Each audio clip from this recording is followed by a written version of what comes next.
تو میرے بھائیو، بدعت اور خرافات جو ہے انسان کو اس طرح سے یعنی ذلیل اور رسوا کر دیتی ہے دونوں جہاں میں، دونوں جگہ پر۔ تو میں آپ کے سامنے جو یہ ان بدعات کا جو ذکر کیا اس مناسبت سے کہ آج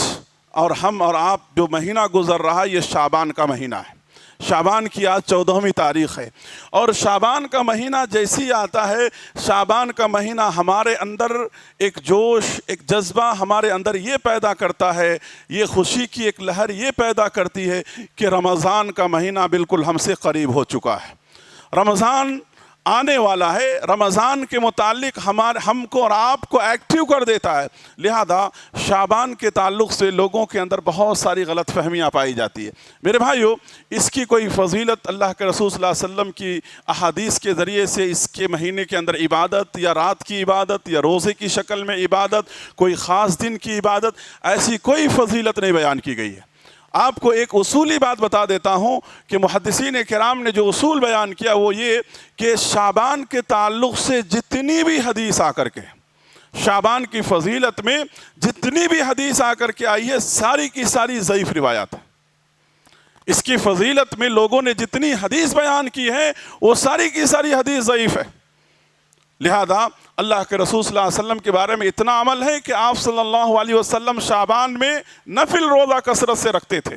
لیکن یہ عمل یا یہ بات آپ نے کن لوگوں کے لیے کہا؟ یہ ان لوگوں کے لیے کہا کہ جو لوگ سال بھر نفل روزہ رکھتے ہیں،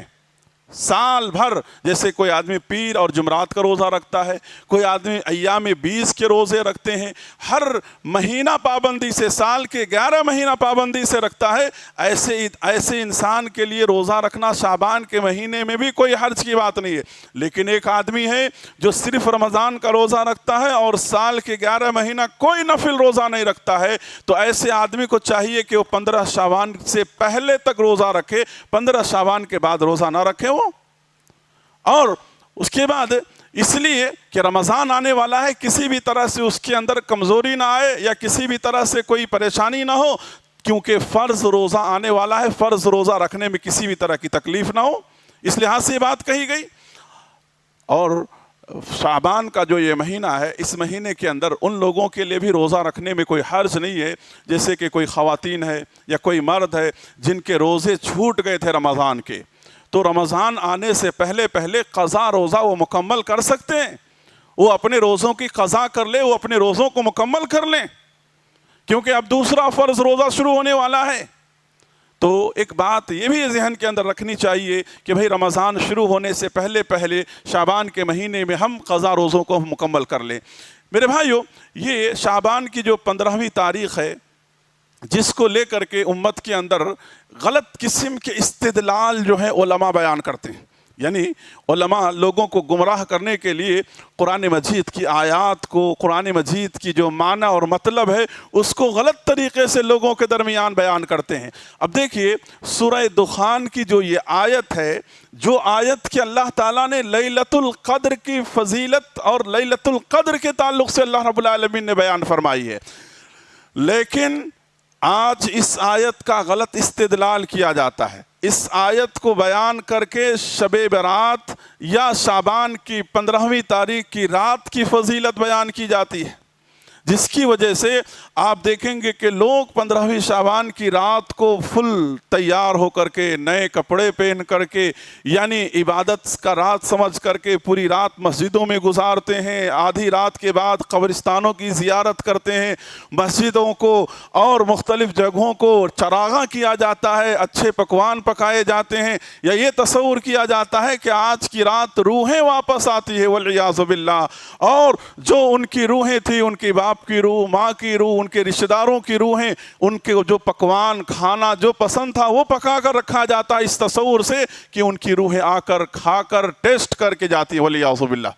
اس طرح کے تصورات کیے جاتے ہیں، جبکہ یہ ساری کی ساری چیزیں ہندوانہ رسومات ہیں، ساری کی ساری واہیات چیزیں ہیں، شریعت سے اس کا کوئی تعلق نہیں میرے بھائیو، کوئی تعلق نہیں، دور دور تک کوئی تعلق نہیں ہے۔ جیسے کہ سورہ دخان کی آیت اللہ تعالیٰ نے جو کہا حامیم والکتاب المبین انا انزلناہ فی لیلۃ مبارکہ انا کنا منذرین فیہا یفرق کل امر حکیم، اللہ تعالیٰ نے کہا کہ ہم نے اس کتاب کو یعنی قرآن کو لیلہ مبارکہ یعنی لیلۃ مبارکہ سے مراد کیا ہے؟ لیلۃ القدر ہے، جو اللہ تعالیٰ نے کہا اِنَّا أَنزَلْنَاهُ فِي لَيْلَةِ الْقَدْرِ، وہ رات، اس رات کی فضیلت کو 15 شعبان کی رات کو بیان کر رہا ہے۔ کتنے افسوس کی بات ہے میرے بھائیوں، قرآن مجید کی آیات کا غلط استدلال کیا جا رہا ہے، لہذا یعنی 15 شعبان کی رات کی عبادت کی کوئی حقیقت نہیں ہے۔ اللہ سے ڈرو میرے بھائیوں، اللہ سے ڈرو، کوئی اس کی عبادت کے اندر اپنے آپ کو مصروف نہ کرے۔ آج ہی کی رات شاید ہوگی، کوئی بھی اس رات روزہ رکھنا، صبح ہو کر کے رات میں عبادت کرنا، صبح میں روزہ رکھنا، اس طرح کی جو عبادات کی جا رہی ہے کچھ بدلہ ملنے والا نہیں ہے۔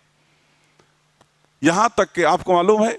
جمعہ کی رات یا جمعہ کا دن بابرکت ہے، اگر کوئی آدمی صرف اور صرف جمعہ کی رات بابرکت سمجھ کر کے رات میں اٹھ کر کے صرف جمعہ کے دن تہجد پڑھتا ہے، اللہ کے رسول صلی اللہ علیہ وسلم نے منع کیا، اس سے بھی منع کیا اس بات سے کہ کوئی دن کو تم خاص کر کے صرف تم اس دن کی عبادت کرو۔ 15ویں شعبان کی رات کو آپ عبادت کریں، شرعی اعتبار سے کوئی اس کے لیے دلیل اور پروف نہیں ہے، یا اس دن آپ سمجھے روزہ رکھیں، اس کے لیے کوئی شرعی طور پر کوئی دلیل نہیں ہے۔ آپ جو عمل کر رہے ہیں اس عمل کا آپ کو بدلہ ملنے والا نہیں ہے، بلکہ آپ نقصان اٹھانے والوں میں سے ہیں، خسارہ اٹھانے والوں میں سے ہیں۔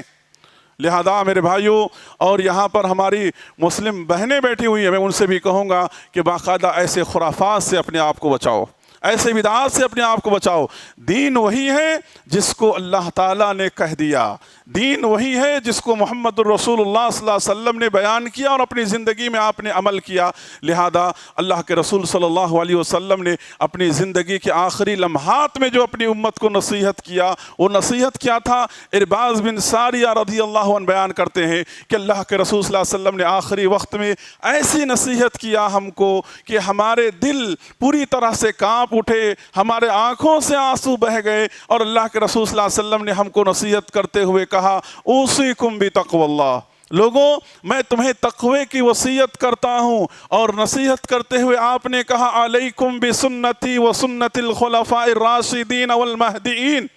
کہ لوگوں اللہ کا تقوی اختیار کرنا اور میرے بعد میری سنت اور میرے صحابہ کا جو طریقہ یعنی میرے صحابہ کا جو طور طریقہ ہے ان چیزوں کو اپنانا۔ اور اللہ کے رسول صلی اللہ علیہ وسلم نے کہا ترکت فیکم امرین، دو چیزیں تمہارے درمیان میں چھوڑ کر جا رہا ہوں، ایک سنت میری سنت اور ایک اللہ کا کلام یعنی قرآن مجید۔ ان دو چیزوں کو اگر تم مضبوطی سے پکڑ لو گے، دنیا کی کوئی طاقت تمہیں گمراہ نہیں کر سکتی ہے، دنیا کی کوئی طاقت تمہیں گمراہ نہیں کرے گی۔ لہذا آج امت پوری طرح سے ان دو چیزوں سے دور ہو چکی ہے، عاری ہو چکی ہے، اور آج مختلف طریقے سے دین کو بدنام کر رہے ہیں اور خود بھی بدنام ہو رہے ہیں، دنیا میں ذلت و رسوائی کا سامنا کر رہے ہیں۔ اللہ تعالیٰ نے سورہ نور کے آخری آیت میں آخری صفحے میں اللہ تعالیٰ نے یہ بات بیان فرمائی کہ یاد رکھو اگر تم نے اللہ کے رسول صلی اللہ علیہ وسلم کی سنت کے ساتھ تم نے کھلواڑ کیا تو یاد رکھو کہیں ایسا نہ ہو کہ اللہ تعالیٰ آسمان سے کوئی عذاب علیم تمہارے اوپر، دردناک عذاب اللہ تمہارے اوپر نازل کر دے۔ مفسرین نے کہا بیماری بھی ہو سکتا ہے، اللہ زلزلہ بھی نازل کر سکتا ہے، قحط بھی نازل کر سکتا ہے، دشمنوں کو بھی مسلط کر سکتا ہے، کچھ بھی ہو سکتا ہے۔ آج ہمارے حالات کو دیکھیے آپ، مسلمانوں کی اجتماعی حالات کو دنیا میں دیکھیے کیا حالت ہے۔ ہو سکتا ہے کہ آج ہم نے جو دین کو مذاق بنایا ہے جس کی وجہ سے اللہ تعالیٰ آج مسلمانوں کی یہ حالت بنا رکھی ہے۔ تو میرے بھائیو، 15ویں شعبان کی رات کو جو لوگ عبادت کرتے ہیں یا جو لوگ سمجھیے کھانا پینا پکا کر یہ تصور کرتے ہیں روحیں آئیں گی، روح کسی کی نہیں آتی ہے اس دنیا کے اندر۔ اللہ تعالیٰ نے تو علیین اور سجین روح کو یعنی جو اللہ نے جو رکھا ہے دو مقام ہے، علیین کے اندر نیک لوگوں کی روح ہیں اور سجین یعنی یہ جو برے قسم کے لوگ ہیں ان کی روح وہاں پر اللہ تعالیٰ نے رکھا ہے۔ لہذا اس طرح کے تصورات کر کے، اور آپ دیکھیں گے قبرستان کی زیارت کہا ہے شریعت کرو، کہا ہے کہ جاؤ، اس کو دیکھنے سے تمہاری حقیقت، تمہارا اوقات تمہیں معلوم ہوگا، تمہاری موت تمہیں یاد آئے گی، لیکن یہ نہیں کہا کہ 15ویں شعبان کی رات کو جاؤ۔ اس رات کو خاص کر کے قبرستانوں کو لائٹنگ کیا جاتا ہے، یہاں تک کہ استغفر اللہ کہتے ہوئے آدمی کو شرم آتی ہے کہ آپ دیکھیں گے کہ ان کی قبروں پر لے جا کر کے شراب کی بوتلیں بھی رکھتے ہیں کہ ان کو پسند تھا ان کی زندگیوں میں، کھانے پینے کی چیزیں بھی وہاں پر لے جا کر کے رکھتے ہیں۔ آپ کو معلوم ہے، آپ یہ سوشل میڈیا کے ذریعے ساری چیزوں کو آپ دیکھ رہے ہیں، ایسی نادانی اور ایسی جہالت پر لوگ اترے ہوئے ہیں۔